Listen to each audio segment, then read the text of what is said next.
Conseil municipal de ce soir, on a entre autres les comptes de gestion et comptes administratifs. Donc nous, on est tout à fait serein. On arrive quasi au bout de la mandature et on va présenter ce soir ces comptes-là avec des excédents. S'agissant du compte consolidé, on a plus de 4 millions donc en excédent. Sur le budget principal, plus de 2 300 000 000. Voilà, c'est une santé financière aujourd'hui qui doit rassurer aussi les administrés, et tout ça sans augmentation d'impôts.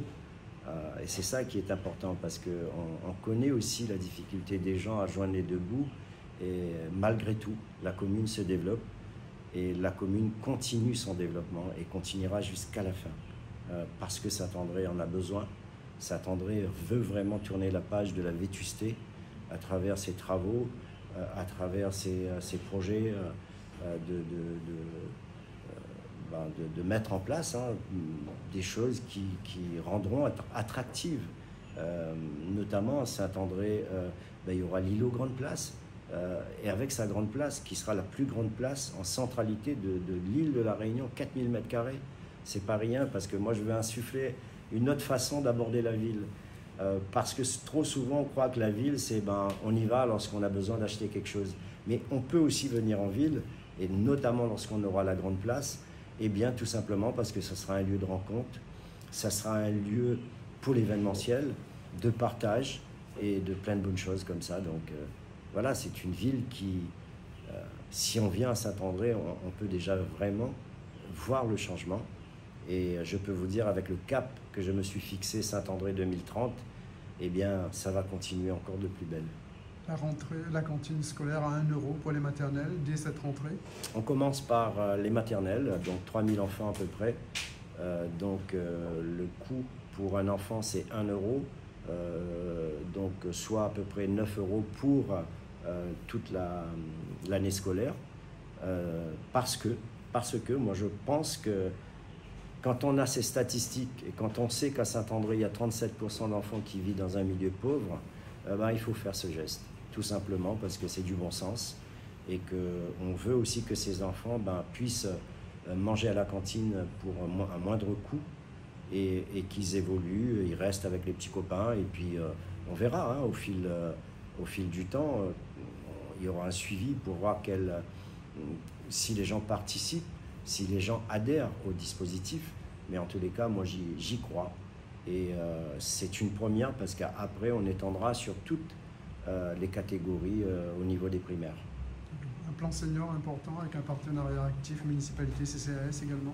Exactement, et on n'oublie pas les seniors. On vient de parler des enfants, et les seniors ont vraiment une belle place dans notre cœur, parce que on a compris que le tout, c'est pas de donner une clé à des gens et de leur dire, voilà, vous avez eu un logement. Un logement, ce n'est pas que 4 murs. Un logement, c'est aussi la vie qu'on peut apporter, et c'est pour ça qu'en concertation avec le CCAS, dont je suis le président, on a décidé d'apporter donc des prestations. Des prestations au sein même des logements, c'est-à-dire, on sait qu'on a des dispositifs qui existent déjà, un portage de repas à domicile, soins infirmiers, aide à domicile. Mais en dehors de ça, on participe aussi à des fêtes, on organise des thés dansants, on met à disposition un minibus pour venir au marché forain, à la messe, tout un tas de choses, parce que les seniors, quand on a compris, ce sont des gens, pour la plupart, que j'ai vus, sont en bonne forme. Mais si on les laisse comme ça dans un logement à ne rien faire, peut-être qu'ils vieilliront encore mal. Donc, et d'autres dispositifs, parce que le sport santé, on travaille avec des associations pour que ces gens puissent aller faire du sport, de la culture, faire du théâtre. Et tout ça dans un contexte où on n'oublie personne, parce que nos aînés, ce sont ceux qui nous ont fait grandir. Et aujourd'hui, on doit avoir vraiment un regard sur eux, et aussi les accompagner pour le mieux, tout simplement. Un projet qui vous tient à cœur également, c'est Un jeune, une activité. Ouais, Un jeune, une activité, c'est mon invention. Et donc, je me suis dit que pour avoir vu des enfants qui étaient dans une association encadrée, ce sont des enfants qui ne dévient pas, qui, comme je le dis souvent, ne sont pas ni sous le kiosque, nous en pied d'immeuble. Ce sont des enfants qui, au contraire veulent s'améliorer dans la discipline ou l'activité qu'ils pratiquent. Et pour cela, j'ai dit, mais si on inventait un enfant, une activité, mais pour cela, ce soir, ça passe en conseil municipal, on va faire. Mais j'ai besoin aussi de l'aide de tout le monde, de la compréhension de tout le monde et de l'adhésion aussi de tout le monde. Parce que si à La Réunion, on pratique ça, il y a trop d'enfants aujourd'hui qui sont laissés pour compte. Et si ces enfants sont dans des associations, quelles que soient, culturelles, sportives, artistiques, et grandissent dans ce milieu, peut-être qu'on aura fait un pas vraiment pour lutter contre la sécurité et aussi des échecs scolaires. Le compte de gestion du trésorier public montre un excédent de plus de 4 millions d'euros. Vous parlez de bonne santé financière, de rigueur budgétaire. Ça veut dire que finalement le costume n'est pas trop grand pour vous? Je ne sais pas.